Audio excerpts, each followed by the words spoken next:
بسم اللہ الرحمن الرحیم۔ بسم اللہ الرحمن الرحیم۔ ہمارے آج کے سبق کا موضوع ہے بین یعقوب و ابنائہ، یعنی یعقوب علیہ السلام اور ان کے بیٹوں کے درمیان گفتگو۔ وَرَجَعُوا إِلَىٰ أَبِيهِمْ وَأَخْبَرُوهُ بِالْخَبَرِ وَقَالُوا لَهُ أَرْسِلْ مَعَنَا أَخَانَا۔ وہ لوٹے اپنے والد کی طرف اور انہیں پوری بات بتلائی اور ان سے کہا کہ ہمیں بھیجیے ہمارے ساتھ ہمارے بھائی کو، یعنی یوسف علیہ السلام کے بھائی جب یوسف علیہ السلام کے پاس سے مصر سے مال لے کر آئے، اپنا کھانے پینے کا غلہ لے کر آئے، تو انہوں نے اپنے والد سے کہا کہ وہاں تو بہت اچھا آدمی ہے، ہمارے ساتھ ہمارے بھائی بنیامین کو بھی بھیج دو۔ وَإِلَّا لَا نَجِدُ خَيْرًا عِنْدَ الْعَزِيزِ، ورنہ ہم عزیز مصر سے کوئی بھلائی نہ پائیں گے، یعنی اس کے حصے کا جو مال ہے وہ ہمیں نہیں ملے گا، اگر یہ ہمارے ساتھ جائے گا تو اس کے حصے کا مال بھی عزیز مصر سے مل جائے گا۔ وَطَلَبُوا مِنْ يَعْقُوبَ بِنْيَامِينَ وَقَالُوا إِنَّا لَهُ لَحَافِظُونَ، انہوں نے یعقوب علیہ السلام سے مطالبہ کیا بنیامین کا اور کہا کہ بے شک ہم اس کی حفاظت کرنے والے ہیں۔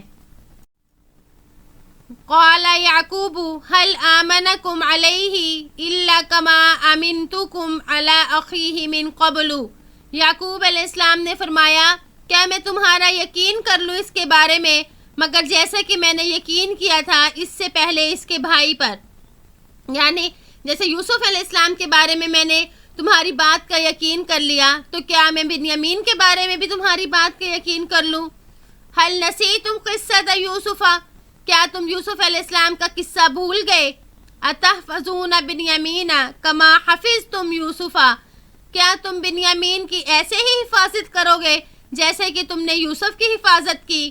کاف تشبیہ کے لیے آتا ہے، حمزہ استفہام ہے، تحفظون جمع مذکر حاضر کا صیغہ ہے فعل مضارع معروف سے۔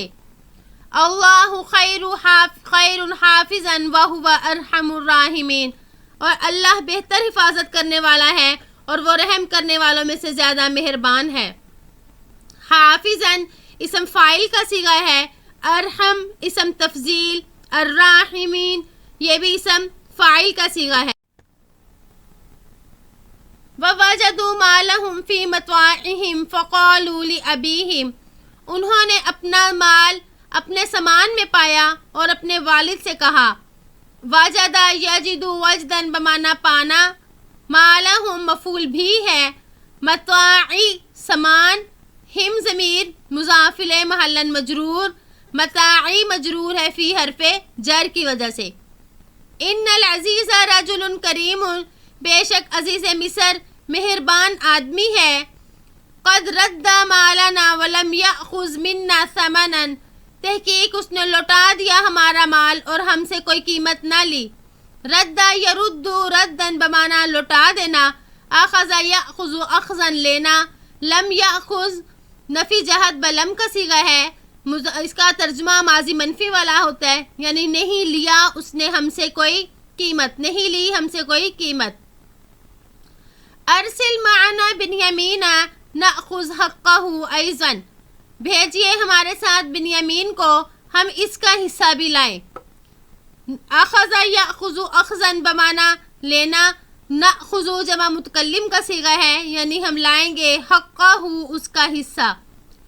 قال لهم یعقوب لن ارسلہ معکم حتی تعاہدوا، یعقوب علیہ السلام نے فرمایا کہ میں ہرگز اس کو تمہارے ساتھ نہیں بھیجوں گا یہاں تک کہ تم عہد کر لو۔ آہد یعاہد عہدا، یہ عہد کا مطلب ہوتا ہے اللہ تعالیٰ کا کے نام پر پکا وعدہ کرنا، کسی بات پر عہد لینا۔ اللہ انکم ترجعون بہ الا ان تغلبوا علی امرکم، کہ تم لوٹو گے اس کے ساتھ مگر یہ کہ غلبہ پا جائے تمہارا کام، یعنی اگر اللہ کی طرف سے تمہارے کام پر کوئی تمہاری تقدیر غالب آ گئی تب تو خیر، وگرنہ تم بنیامین کو ساتھ لے کر لوٹو گے۔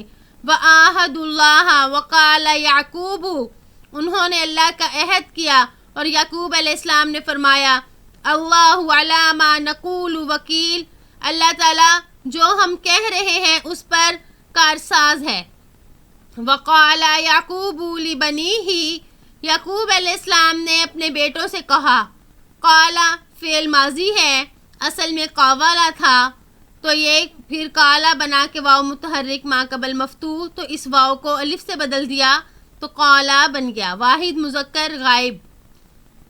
یا بنی یا لا تدخلوا من باب واحد وادخلوا من ابواب متفرقۃ، اے میرے بیٹو نہ تم داخل ہونا ایک دروازے سے اور داخل ہونا تم جدا جدا دروازوں سے، یعنی بیٹوں کو نصیحت کی کہ تم ایک ہی دروازے سے سارے بھائی داخل نہ ہونا بلکہ تم مختلف دروازوں سے اندر جانا۔